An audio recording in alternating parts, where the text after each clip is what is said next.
I feel like we should probably figure out a way to begin the show that involves talking about how fantastic you are, how fantastic I am, and how all of this is put together through the genius, how everything is written, including the improvisation. Yes. By Mark Skeens. And that way, if it sucks, it's all his fault. It's them damn O'Malley brothers, and we bound to find some trouble if it takes us till the clock turns around. Yo, you can find us down in Dublin town. We'll be hoisting up a glass and pinching biddies on our ass until they lay us in the goddamn ground. What I've got is I got a piece of fan mail this week. Did you really? That Beautiful. Just has to be shared with the world. Please do. It happens to come from someone with an ambiguous name. Okay. As far as the sexual nature. Okay. The gender, if you will. Okay. The name is. Well, I'll leave the name out. Okay. Yeah. That's just probably best to protect the innocent or guilty. Right. Mostly guilty. Great piece of fan mail to share with everyone. Beautiful. Also, bearded babies. Bearded babies coming up. If you don't know about it, you will. I'll probably be putting pictures in the feed so that, what's the website here? We'll be visiting and exploring www.secretlayer.com /babieswithbeards/babies/index.shtml, which I believe is .shitmail. Yes. That's what SHTML. I hope they did that on purpose. By the way, this program is rated PG-17. Is it N17? Yeah, well... We're going to be cussing. Yeah, and by we, I mean me, pretty much. Yeah, I'm going to be doing most of the vulgar drinking. All right. And you can do most of the vulgar talking. There's going to be drinking and cursing. It's awesome. I got to bring up a new mustache drinking game. Since we're on babies with mustaches, I feel like that would fit right in. Let the games begin, sir. And actually, speaking of games, I'm glad you went there. Another thought that I had this week while I was sitting around bored at my regular job was thinking about Hunger Games and thinking about creating my own Hunger Games in which the kids that were fighting were celebrities. Nice. Or movie people. So I haven't seen a single episode. You of don't need Games. to. It's not a TV show. That's why it's a movie, and it's a book.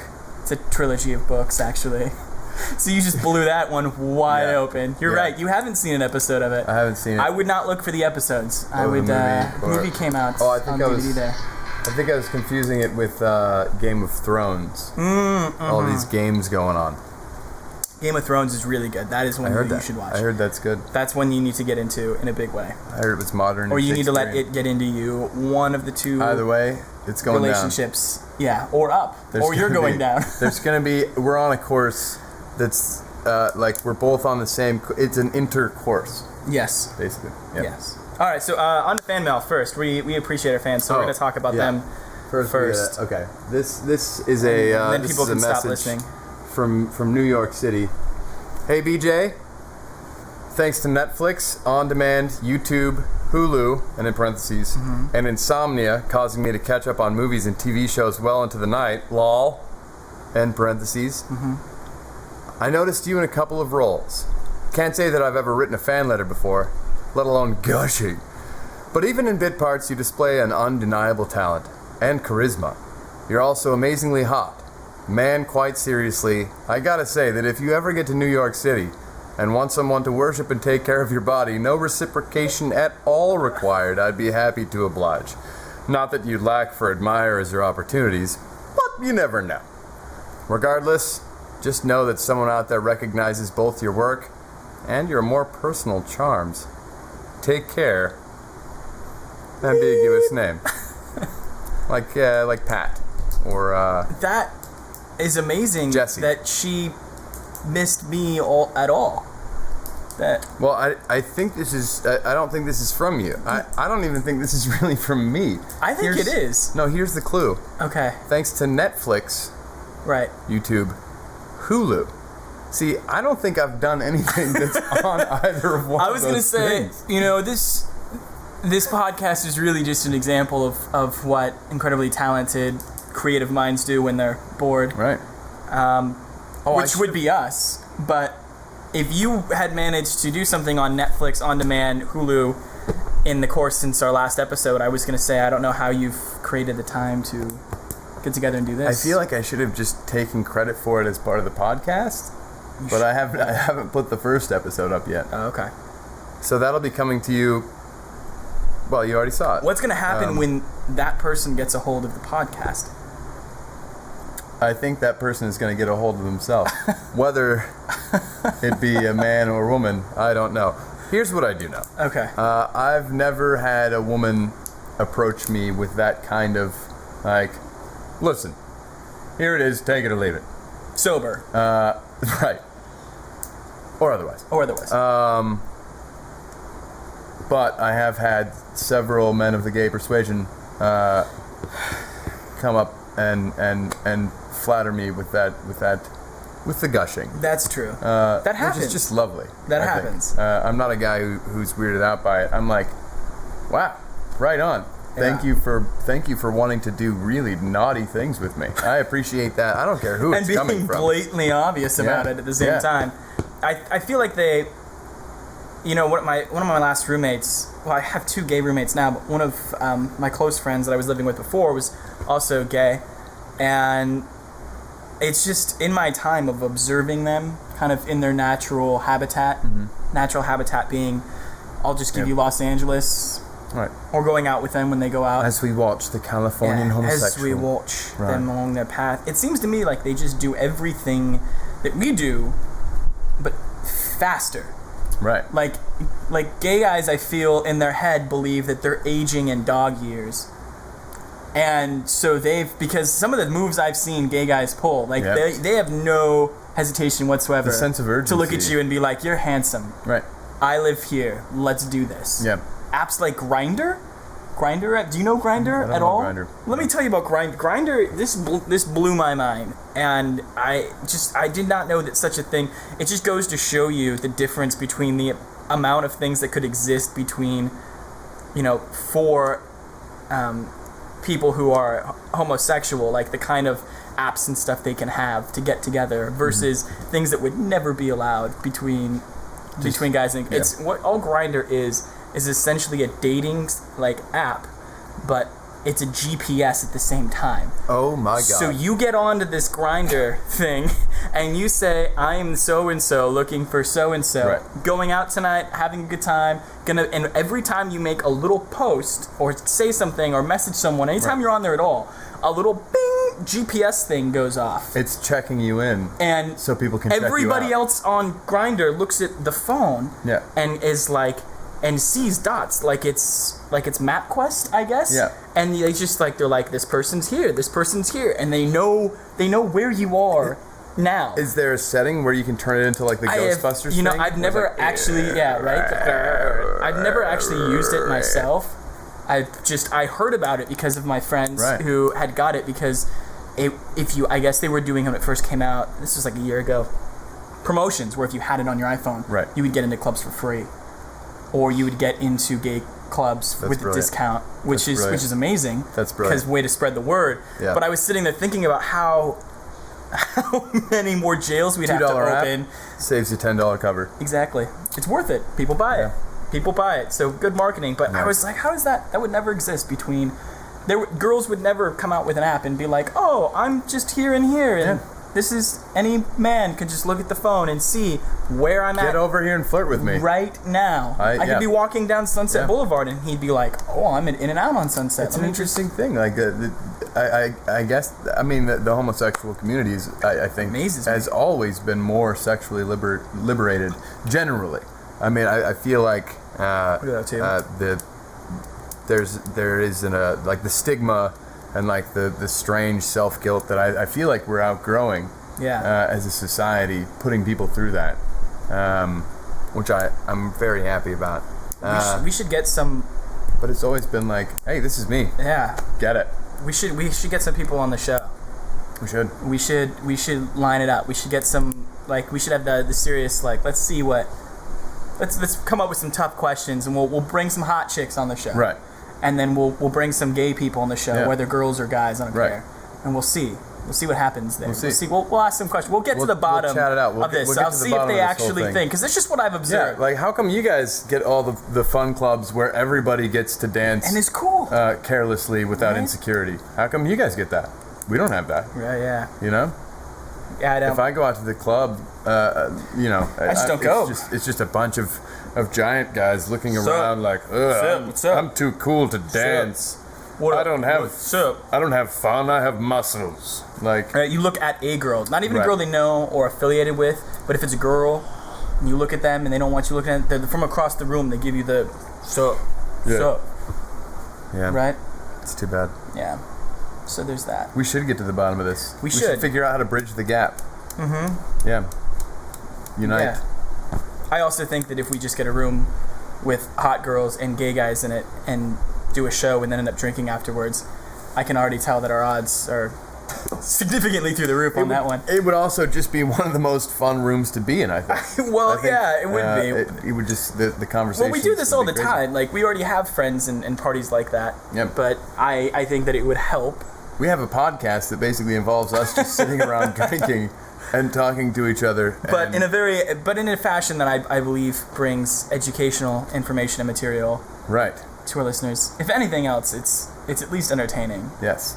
To somebody. I promise you someone is entertained, because you got to get through 15. You get through your day 15 minutes at a time. Yeah. And sometimes you just want to listen to something that's not Katy Perry on the radio. Sometimes you got to plug something else in, just noise. You want that entertainment mixed with some new information. Mm-hmm. Like bearded babies. Such as bearded babies. Moving on. They call them beardlings. Not beard bees. And it is not to be confused with the condition of hypertrichosis or hirsutism. Different things. Bearded babies do not pose a medical mystery at all. Some babies are simply born with beards. We accept this as natural, but the history of bearded babies has not been so forgiving. Apparently, there's a picture of an early engraving of a beardling circa 1258 AD. Okay, but the drawing, which people can't see, is it looks like something that like Shel Silverstein would have drawn. It's just like very light. It's just like single, like there's a circle where the head is, and then there's like eyes, and then a beard. I don't really think you can say it's concrete evidence that that's not just a man who very much has a face that looks small. Well, and also it's just a drawing. It's just a drawing. It's not an actual picture of in a frame that has also been drawn. Now listen to this. Some of the language of this, the historical section of this website. Mm-hmm. As the Stone Age waned and the Bronze Age waxed, the superstitious and idol-worshipping primitives came to fear bearded babies.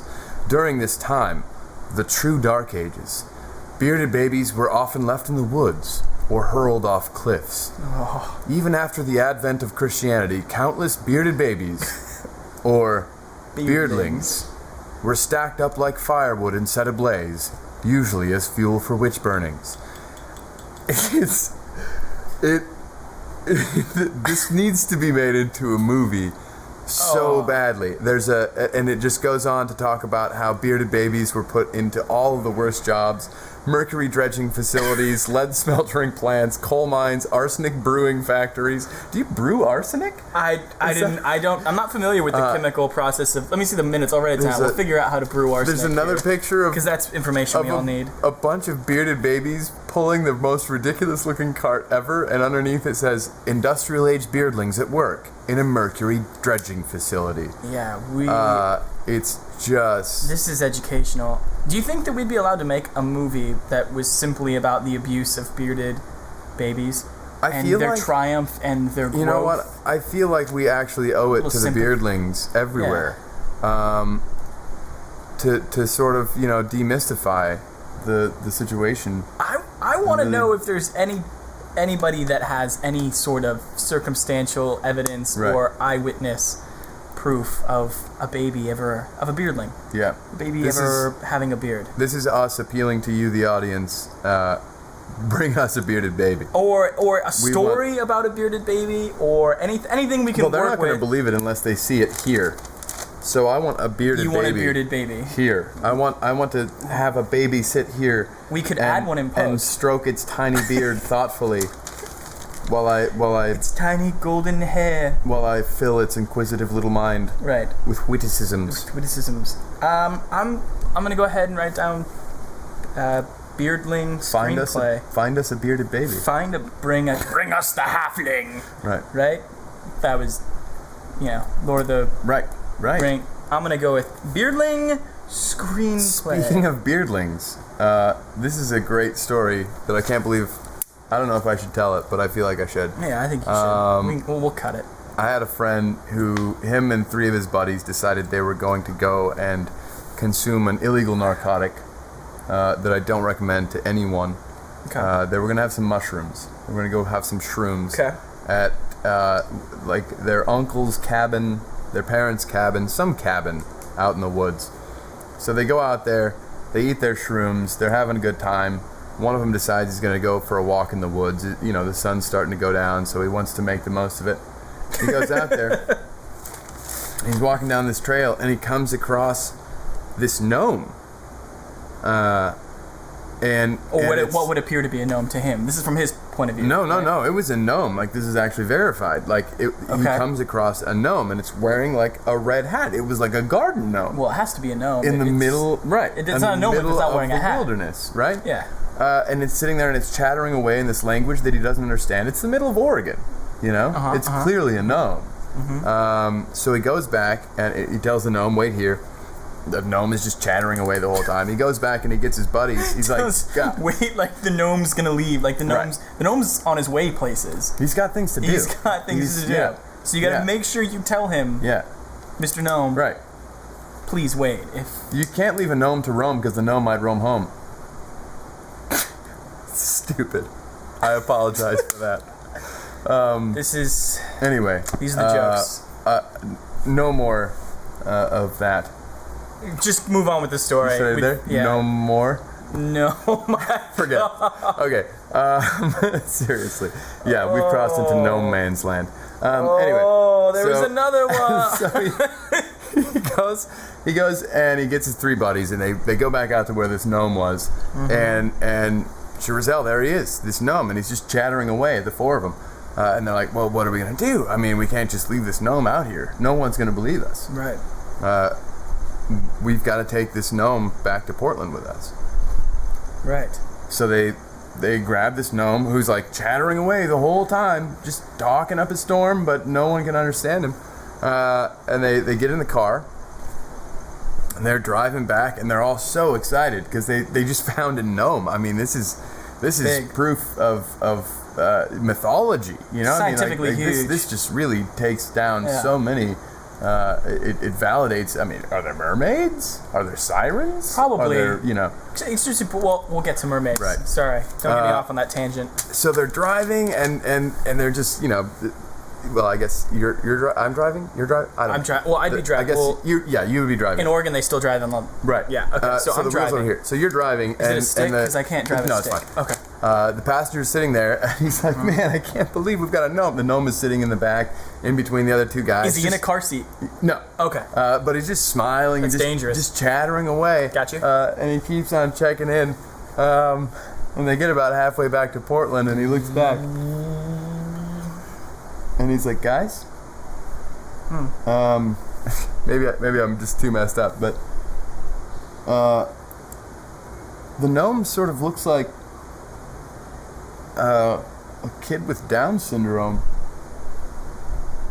So they pull over, and then suddenly they're all very sober because they realize that they've just kidnapped a child with Down syndrome from the woods. And they're like, and they thought it was a gnome, but it was definitely not. So they decided that the best thing they could do was take this gnome or the child back to the police station and just, do the right thing no matter what. So they take the kid into the police station, and the whole place just erupts because they'd been looking for this kid for 3 days. Oh my god. No way. And they had just called off the search that day. No way. And because of these 4 hooligans going out to this cabin shroomed up to do shrooms, they saved this Down syndrome boy because they thought he was a gnome. Okay, if we get rid of all the ridiculous gnome puns and jokes that you made, not because they weren't good, but because I'm jealous because I can't make them like you can. If we cut those out, there's no. When it comes to puns, I have no mercy. Oh my god. We're done. We're moving on to the next. Right. That's incredible. That really. Down syndrome. Is that the right name? Is that the right nomenclature? Oh my god, I hate you. Come on in. Vincent. This is Vincent Mentry. Mm-hmm. Hello. Came to get my dish. Well-known actor and handsomite. And indeed. Thank you. I like the. We're both rocking the growing this out. We were just talking about bearded babies. Not that you're a baby, but we were just talking about. We were on the subject of facial hair. Is what I'm getting at. Oh, fantastic! Yeah. We were on the and then we'll. I feel like in this shirt, not having my arm. No. Yeah. Well, you already look a little too creepy. That's with better. Yeah. Yeah. We went great. from. Thank you. Mm-hmm. Thank you. You look fantastic too. Thank you. We went from talking about facial hair and bearded babies to kidnapping Down syndrome children who look like gnomes. That's kind of, you can see how that art happens naturally. Okay. It's a good story. It's a good story. When you came in and got your facial hair. Wraps around. Yeah, I kind of walked in on the whole thing. I didn't even. No, you're good. I was actually trying to be quiet about it. This is the thing. You were trying to be sneaky like a ninja. We're inclusive around here. It's almost like you heard. See, I feel like that's the way someone would act if they had heard our previous conversation and were just trying to avoid us at all possible cost on purpose. Because no way. Like they were like, "There's no way we're getting." Did you just say gnome way? No, I didn't say that. See, I did, and it was terrible. Yeah, I can't make the gnome puns. Yeah, that's on BJ. Cool. Yeah. Moving on. All right, I'm gonna let you guys do your thing. Okay, thank you for stopping in, Vincent. I'm gonna piggyback on your extraordinary facial hair. Will you beer me a beer? Yes. Sweet. I guess that's redundant, isn't it? Just beer me. Beer me a beer. So used to saying the like, office bit. "Hey, would you beer me that shoe polish?" It's the bit from the office. Yeah. You know. Beer me the. Thank you. Beer me that. Beer me that CD. Oh dear. Thank you. Could you toss me the can opener? Bottle opener? Bottle opener. I don't have my ring. Sorry, I didn't get into my full uniform. Thank you, sir. You're not a bartender. Thank you very much. Not even an alcoholic, that's for sure. I'm so used to doing it with a lighter. Can't do it with your eye socket yet? I can't do it with the right. It's not a twist top. Though, can people do that? I'm not really sure. Can people do that without? I feel like you could find videos of people doing it. I feel like someone should find those videos. Find us a video of someone taking off a non-twist off with their eyeball. See you, Vincent. Their eye socket. Have a good night, buddy. Because I want to see that. We could find it right now. I bet you. We could probably find something. I've seen it in movies. Yeah. And I feel like as a society where we've just, not where we're going, but where we've been for probably the last, since movies were invented. Right. Whenever something in a movie actually happens, I feel like there is a great population or percentage of the population that is determined to recreate what happened in the movie in their own lives. So yeah, through all of the drinking Explorers, movies that... Greatest documentary ever. There you go. Yeah. Through all of the drinking movies that have happened, the number of people that have tried a Eurotrip, happens in Eurotrip. Right. Guy, he takes 2 of them actually, rips them both off with his eye sockets. I feel like there's definitely people who would be like, those are twist I'm off, trying. though, right? I'm trying. Do you think it matters much? I mean, it's your eye socket. It does. Because, I mean, you can close down around... And you want to try to twist it. Like I've done twist off with my forearm all the time. But I mean, to actually pry it off with your face. Yeah, that's. I'm not saying it's not more impressive. That just sounds savage. It's more impressive. Yeah, for sure to do it when the not twist off ones. I mean, when someone does it with their teeth, right? Either way, I go. Ugh. Yeah. It's like when you're cutting something with scissors and you start doing this. Mm-hmm. Is that just me? Yeah. Well. I do when that. you chatter your teeth while cutting scissors. It just, I don't know why it happens. Like you bite down? It's bite down? It's sort of clinching. Got it. I don't know why. You do it in rhythm with the scissors, as though it's me chewing through the material. You don't do that? No. That's weird. I don't pretend I'm a pair of scissors. No. I wonder if that's No. The Langoliers. Do you do it with the stapler too? Do you go like... Do you like make a crunch? I probably make the sound. I make sounds all the time. Well, life's more fun with sounds. You have to. Whenever I kick something, I go hiya, or bump something. Right. Kiai. Yeah. Okay. I don't know why I do that. So a kick is hiya, but a bump is kiai. Right. Take that is another one that comes out. Like if I knock something over. Okay. It makes life is like a cartoon. It's like a comic book. Your life is like a cartoon. Yes. I wouldn't say that all lives are like cartoons. They could be. They absolutely could be, and you know what? They need to be. I'm wearing a brawny shirt with no sleeves. Is that what that's called? This is how good life can be. Without. Did you go on some trek recently to Kentucky or? Nope. No, but the seams on Tennessee, these sleeves did start coming off, so I just went. You just went. You just I've got a suit that's doing the same thing. I can't wait till I want to put that on again. Are you still allowed to be a lumberjack if you're not wearing sleeves? I think you're only allowed to be a lumberjack if you're a lumberjack. But I wouldn't be able to be a lumberjack. No, you don't think so? No, I'm giant. Even though I did a ton of man work in the last 2 days, a lot of moving heavy logs. A lot of cinder block moving, a lot of lifting of heavy objects and moving them about. Right. Disposing of garbage on massive scales. And carpets, like Down two syndrome big children rugs. who didn't end up turning out to be missing in the woods. No, that wasn't me. Oh, okay. That wasn't me. It wasn't. Well, what do you think's a better bonus for being a lumberjack? Like, what's a bigger perk for the job? Being able to firstly just straight up say, I'm a lumberjack, which is pretty good.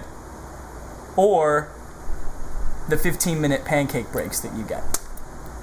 I was actually going to say pancakes before you said anything. I was going to interject. Because I've got to say, if I'm at a job where I get pancake breaks, that's pretty good. I'd quit smoking. Would you? I'd quit smoking if I could have pancake breaks. I will give you pancake breaks during the podcast. That isn't... If that's what it takes. We'll do an 8-hour podcast Monday through Friday, and I will give you 15-minute break. You're taking them every 2 hours, though. You're not milking this. We'll just be full-time podcasters. Full-time podcasters. 8 different names, 1 hour apiece. 1 hour apiece. 8 different shows, right? We're gonna have to be on 8 different substances. We'll be like NBC. We'll have like MS. We'll have I don't know what the MS stands for. Oh no! And I'm not even going to continue down this path. I almost just spewed beer everywhere. We're not going to have an MS podcast. We're not, because we don't know what well, we can make it up. That would be really... What would MS stand for? Non-PC, I think. It would be non-personal computer. What would MS stand for? If we had an MS podcast, it would be a... I was trying really hard to not say multiple sclerosis. But I went to mass silliness. See, that's how terrible I am with coming up with these. Mass silliness is good. That could just be the one where we come on. Well, it beats multiple sclerosis. Yeah. We come on with like horns and noses and stuff, and like. We could. Mm-hmm. Yeah. Now let me ask you another question, and this is actually this is work related. When are we going to get to it? You know what? Actually, I'm not even gonna ask you because we're doing this. Yeah. And I'm gonna let listeners know that keep watching. If you listen to us, that's great. But we do stream all of our video for you in case you want to see. Right now, we don't stream it. We just record it and put it on YouTube. And we put it up there. So if you have any inclination to see what our ugly mugs look like or what we're actively not doing while we do the show. If you want to see what a Spaniard is.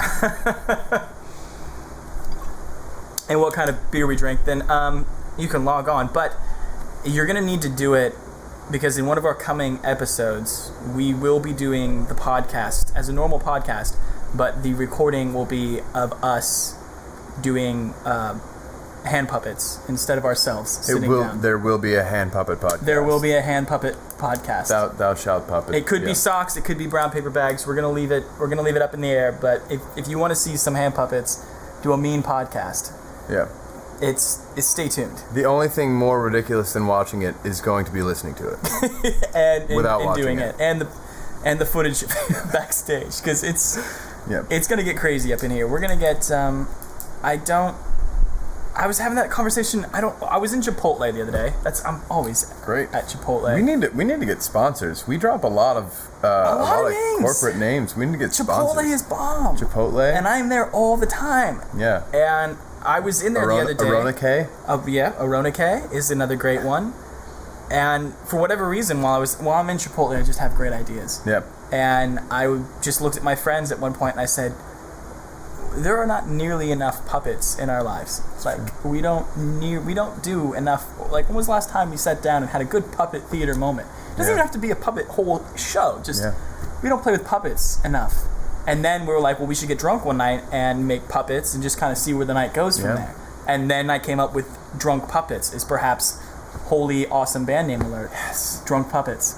We could also. I've got a friend, Alex, who Bob Baker's marionette show, the longest running piece of theater in Los Angeles. He's a marionetteer? A marionetter? Marionettist? Marionetter. I'm not sure what it is. Okay. Marionetian? I don't know. He works with marionettes, and he's a genius. Charming man. We should bring him on here. Well, then don't get him turned on to the person who sent you the fan mail then, because you don't want to lose the fan to the marionette. Marionettistician. Yes. Marionettegon. Yes. Marionettegon. Anettegon. That's Marionettegon. Yeah. Hey, Mark. Yep. Is there any way we could have you verify whether or not arsenic is brewed? Arsenic? Yeah. Mark Skeens is our producer. He's behind the screen here. Yeah, I don't know, but I don't know. I don't know where arsenic comes from. Mycenic? Yorsenic? Arsenic? I don't know. Wow, the word jokes are just cranking today. I apologize on behalf of myself. Let's see. Nick, where did you go? I've been abandoned because of word jokes. I'm going to play you a Casey Hurt song. Casey Hurt is absolutely someone we're going to have on the show, too. Right here. We're going to bring him on the show. This is going to be a Casey Hurt song. This is a song called Oh Dear Mind off of his album Letters from a Friend.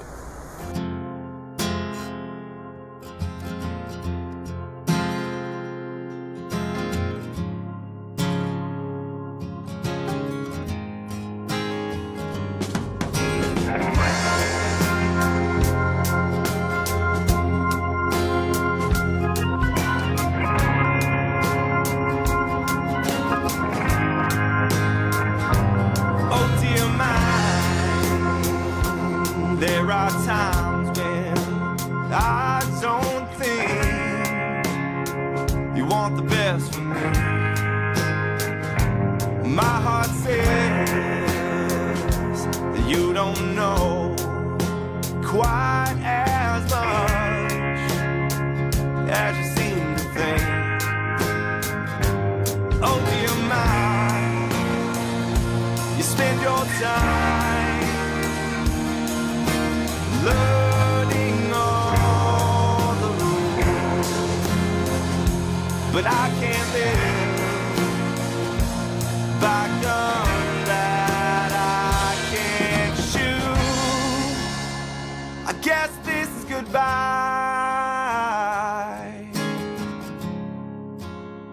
to where we part our ways.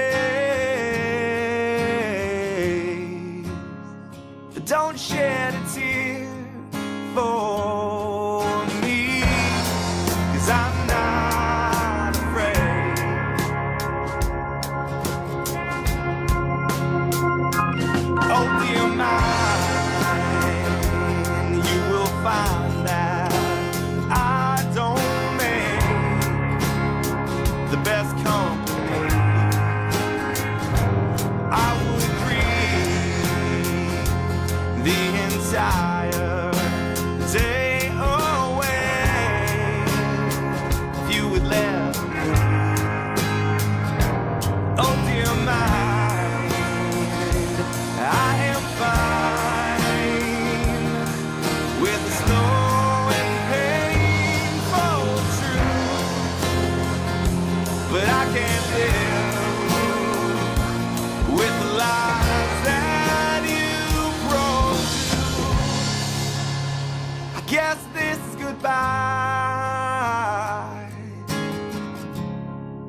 part our ways,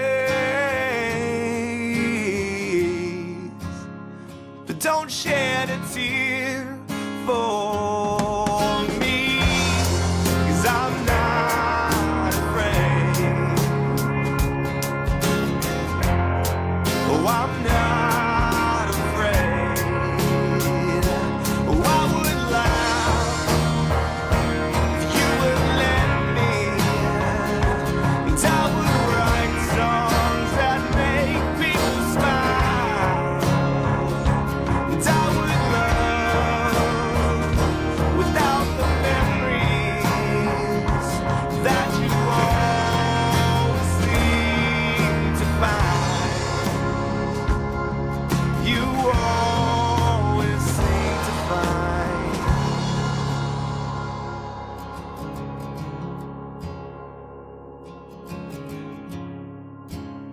I guess this is goodbye.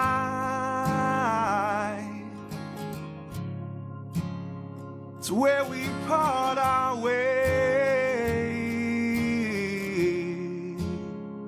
Don't shed a tear for me, 'cause I'm not afraid.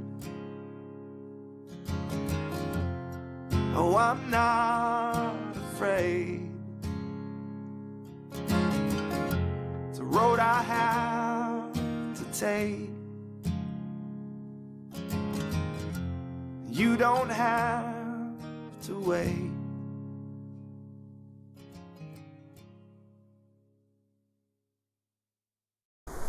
All right.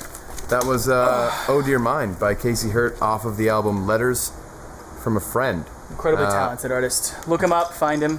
That Sorry, album, you were doing the promo for that.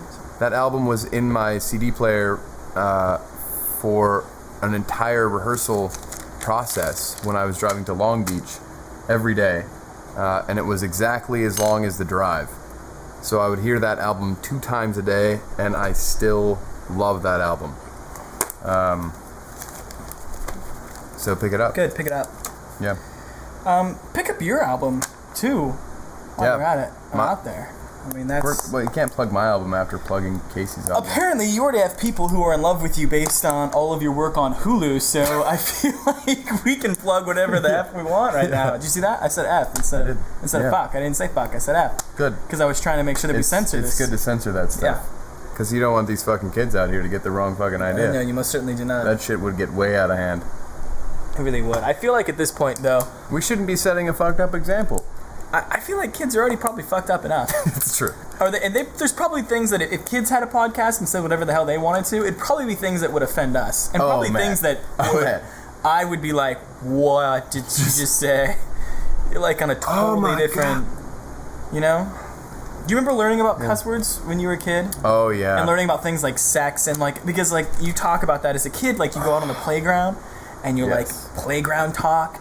But it takes a while for someone to hear their parents say a curse word, or someone hears their parents say shit, right? And then they come to school and they kind of spread it around, and everyone kind of processes it, and you all try to decide what it means, what does it do, right? What's the shit do? Like, what do you don't know, and then eventually someone who has an abusive alcoholic father and knows exactly what it means comes up. Always that kid. And he comes in, he's like, guys, the smelly kid that can't read a clock, right? Yeah, yeah, exactly. Yeah, or the one who's just sitting in the back, like chewing on his erasers the entire time. Whoa, take it easy on the kid. Right. Sorry. The kid cutting the construction paper, going. Right. Trying to move his mouth with the construction paper. That kid. But now I feel like that was a whole process. Like you could spend entire recesses for weeks on end learning about what one word meant and trying to figure it out, and finding. You couldn't just go home and look it up. With Twitter now, kids run out the playground and then they're just following anyone they want on Twitter like that. I feel like the educational process of learning bad words and about sex and alcohol and drugs takes 15 minutes at recess. Like nutrition break, Twitter, Facebook, done. They're done. And they've sent it out and tagged themselves. What does shit mean? What does shit mean? Oh. Right? Feces. Oh, got it. Or a curse word. Right. Meaning, okay, that's exactly what it means. Oh, great. This is what missionary is. Got it. There, add myself to that. Right? Missionary. Dad, what's a rusty trombone? Never mind, I'll just look it up. Kids don't need to have questions anymore. That's cool though, because now parents are accountable for the truth. Because I feel like That's true. I don't know about the present generation, but when I was a kid, there came a point in time where I was like, oh my God, you've lied about everything that you didn't want me to know. You just didn't want to explain this to me. So you fed me a line of complete bullshit. And then at one point it was like, whoa. Okay, listen, Santa Claus, I can forgive. Right. But that is not what sex is. That is not where babies come from, right? That's the big. That is not why the question. sky's blue. It turns out that blue doesn't bend as much. It's a part of the light. Doesn't bend as much when it hits the ionosphere. It just sort of refracts. Just stick to the dominant. stick to the puns. Don't try to go with light refraction and ionosphere. I'm just saying, like the rest of the colors pass straight through and blue spreads out. Because the red goes blue. through. Yeah, I got you. I'm with you. It's actually the red particles that. Anyway, it has to do with the ionosphere's effect on. But what kid is reading about ionosphere? Right, photons. Sorry, not protons. Idiot. What an idiot. We need a skit. We need a skit where I'm casting a skit now. Okay. We're casting a skit. We need one kid. One child. Preferably not male or female. Gnome status. Preferably not a gnome or a bearded child. The bearded child is for the podcast. We need one kid. I'm gonna go with someone who is. I'm gonna cast the age range. I don't care how old they are, but they got to be able to play 7 to 9 years old. Okay. I'm gonna need one mother. Okay, middle age. Preferably the mother of the 7 to 9 year old. Right. Well, that's who she's going to be portraying. Yeah, and then we're going to need one panicked and yet confident father. Panicked and yet confident father. And I feel like you just get a scene where it's very relatable, where you have the mom and father at the dining table and the young girl sitting there. And as dinner's going on, she has her phone sitting right there because every 7-year-old rich brat does. And she says, where do babies come from? And the dad just goes, well, the stork brings them. Or whatever. Yep. You list all the reasons. You find the reason you want to start off with. And then the girl slowly looks at him, disbelieving, like that. That's a good look. That's a good look. And then starts reaching for her phone. You could play the kid. Oh, we could make it with ours. Yeah, we'll do it. And then starts reaching for the phone, and as she's reaching for the phone, the dad shoots off another, the last thing in the world he wants is for this girl to find out how babies are made. Right. So he's like, they're miracles. And she still kind of slowly gets the phone, and the more into searching it and looking at him she gets, the more panic. He just starts his panic. Doctors make them in laboratories and bring them to the house of loving parents. Yes. Homosexual or straight. It doesn't matter. They come from the cabbage patches. The cabbage patch babies. They're grown in orphanages. They're like little, the smallest version of the Russian dolls. They come from Russians. You open up a Russian and there's a baby in there, and the baby, and then there's a tinier. And you just keep separating Russians, and eventually you get to the baby. That's at the center, which was the lamest fucking game on the planet. Right. Because when you find those and you open it, as a kid, first thing when you open something, you're like, oh, that's awesome. And the first time I saw one of those, my grandparents, it was huge. It was foot and a half. And I opened it and I was like, oh my god, there's another dude in here. And then there's oh my god, dude. This is the greatest game on the planet. There's a dude inside of that dude. When there was no chocolate or Walkman or video game no Jelly Bellies, or nothing. No At Zots. The end, it was just. Did you ever have Zots? Right. With the crazy fizz stuff. And no Fun Dip. When there was none of that, and there was just a little dude that you couldn't open anymore that didn't do anything, didn't have any action figure stance, didn't have any missile launchers on it. It just was a small representation of the big one. Yeah. I was furious. Speaking of the big one, I didn't even put it back together. Mark Skeens, ladies and gentlemen. Insert applause track. Sure. This whole thing, it looks pretty professional. It sounds pretty good. I don't know how we sound, but it's not the equipment's fault. The thing. Right. It's all set up. That's one thing I know how to do. From over there, this looks really stupid. There's a motorcycle helmet at the end of a mic stand. There's like a pop filter on the other side of the mic so that we can keep the fans running without this being part of the crap I have to filter out later. Let's talk about doing manly things, like when you did archery. Two things. one, it takes a decent amount of time to go out and practice every day and do, Right. There's a time commitment to it, like anything else. And there's also the fact that I'd have to show up at 8 o'clock in the morning on a Saturday Right. in order to get this going, which I'm actually completely okay with because I'm being a night owl. I could absolutely stay up till 8 o'clock, no problem. No problem. And go for it, but I don't think that it would be. I mean, I'd be okay with it, but I don't think they would be okay with handing an intoxicated person a bow and quivers. Right. And then being like, well, you stayed up all night, you made it here at 8 a.m. Right. Here you go. Like here, that I feel like that would have some negative effects for somebody. Probably, shit, sorry. Probably fucked up. Probably me. Probably me. I'd Yep. probably injure myself. Yeah. And You just let go of the other part. self-inflicted wounds are the hardest wounds to explain to other people. They are. So, Dude, what happened to your eye? Nothing. Nothing happened. It was me. it was. It nothing. wasn't an external force It was. that happened to me that made this. It was just me. Yeah. With the help of a device. See, primates, they don't have to worry about that. Non-tool using animals, they don't have to worry about fucking their own shit up and embarrassing themselves. Primates totally use tools. But they don't use tools that they can totally jack themselves up These with. sticks and hammers. They don't use hydraulic. It's worse. They don't use hydraulic. You need whips. hydraulics to hurt You know yourself. what I mean? Well, I mean, like, I've seen people the tools that mess themselves up with rubber bands for crying out The tools that loud. a chimpanzee uses, impossible to kill yourself with. I sincerely argue that point. Mark, correct me if I'm wrong here, because we have a slight discrepancy over here. BJ seems to think that chimpanzees, or did you say chimpanzees, or did you say primates? I said primates. That primates Chimpanzees are primates. do not work with any kind of tool that could possibly kill them. That they could kill themselves with because they're an idiot. Unlike man, who works with a lot of complicated machinery or even simple everyday tools. Wood chippers, tanks, artillery. And if you screw up somehow, you could end up killing yourself. Hacksaw. And he thinks that that's not possible as primates. Butterfly knives. Butterfly knives. Nunchucks. God, you guys are going way too. There's people who have fucked up with boiling water It's true. and are dead because It's of true. it. I'm sure. It's true. You're a chimpanzee. You've got a rock. You're trying to hit something. I don't know what. Maybe your own feces, but you're sitting in a tree.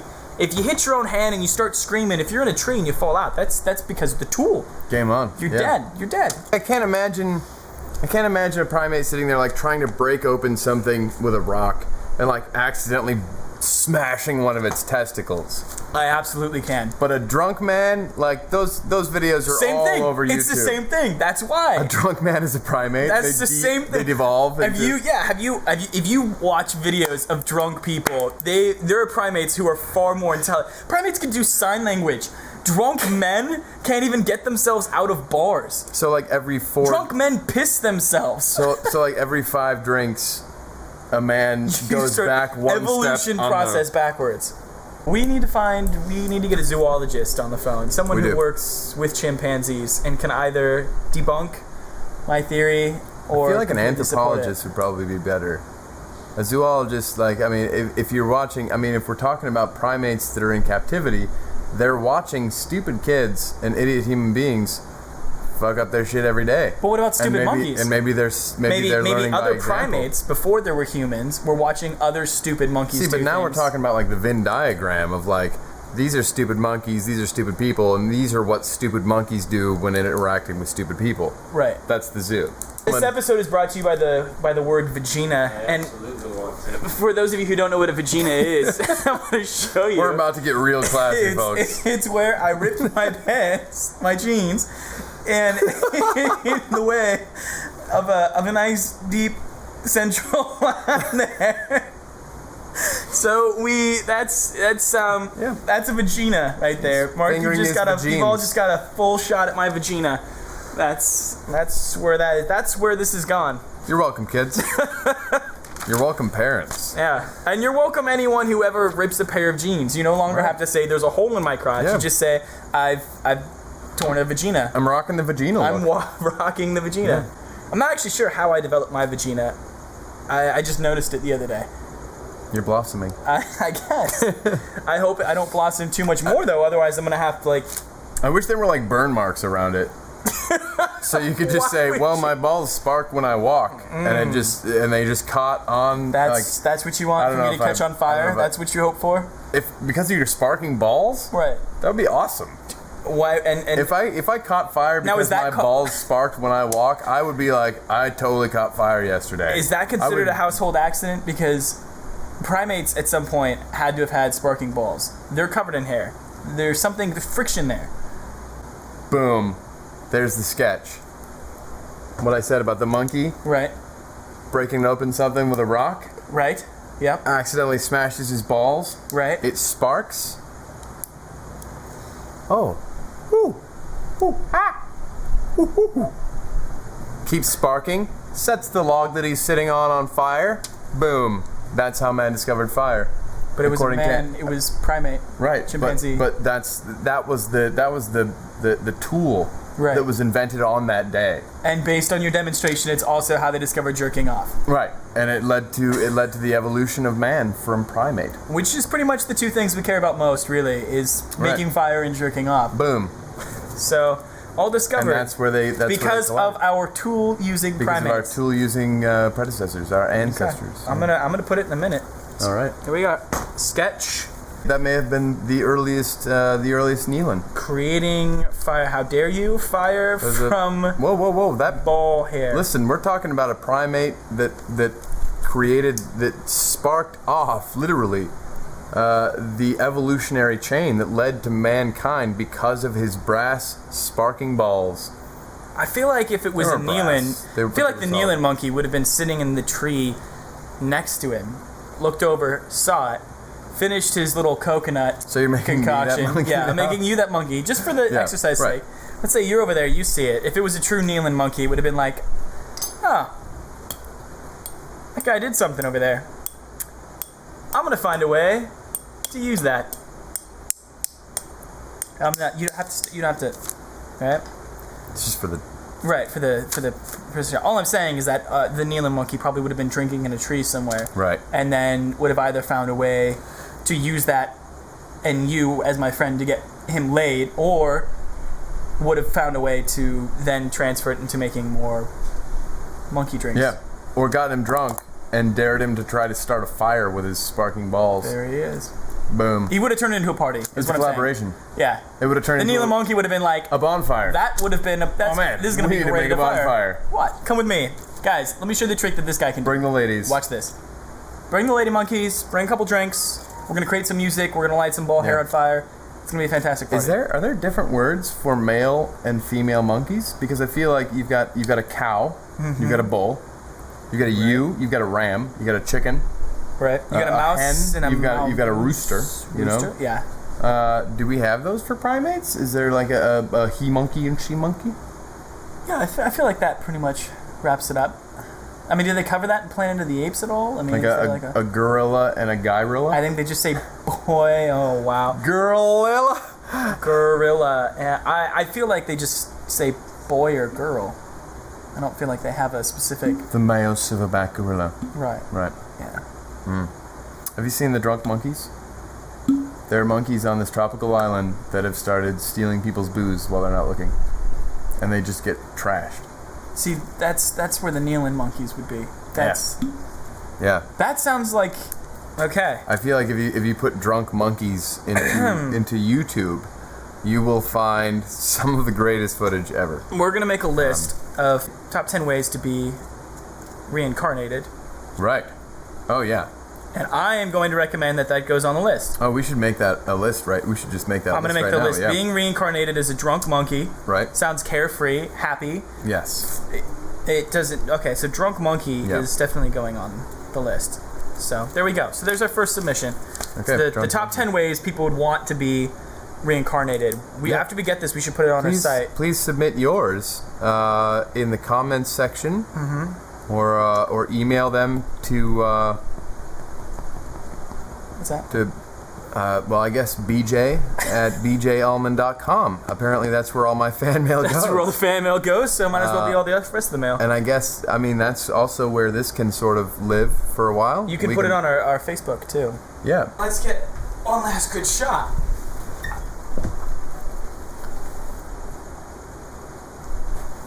I feel like we should hold it well, for long enough for 30 more seconds.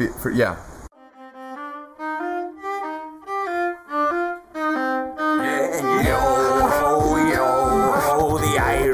For me, put a kiss upon the blondie, drink a Guinness in the morning. I'm a man from a land born free. Yo, yo, yo, from the Atlantic to the Irish Sea. I'm as lucky as a 7 on the missing piece of heaven with my pipe and my rye whiskey. Yo, yo, tell me, do you hear that sound? It's them damn O'Malley brothers, and we bound to find some trouble if it takes us till the clock turns around. Yo, yo, you can find us down in Dublin town. We'll be hoisting up a glass and pinching biddies on our ass until they lay us in the goddamn ground. Sam, Cheers. what's the name of our podcast? First words that come to your mind. Bagel dumps. Bagel dumps. It's up there with Drunk Puppets. Cruise Man. What? What? Bagel dumps, drunk puppets? Bagel dumps. You've been listening to Bagel Dumps, Drunk Puppets. That has to be one of the best combinations I've ever heard of words. Right? Bagel Dumps, Drunk Puppets. Bagel Dumps. Bagel Dumps, Drunk Puppets. No, Bagel Dumps is what drunk puppets have. That's true. It's exactly what they have. Would that be a holy shit? Oh. A bagel dump. A bagel dump. Because it would have a hole. Right? And the...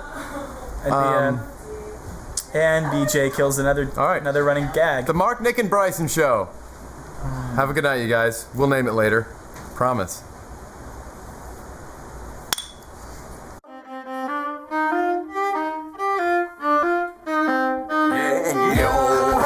Yo, the Irish life for me. Put a kiss upon the blondie, drink a Guinness in the morning. I'm a man from a land born free. Yo, yo, yo, from the Atlantic to the Irish Sea.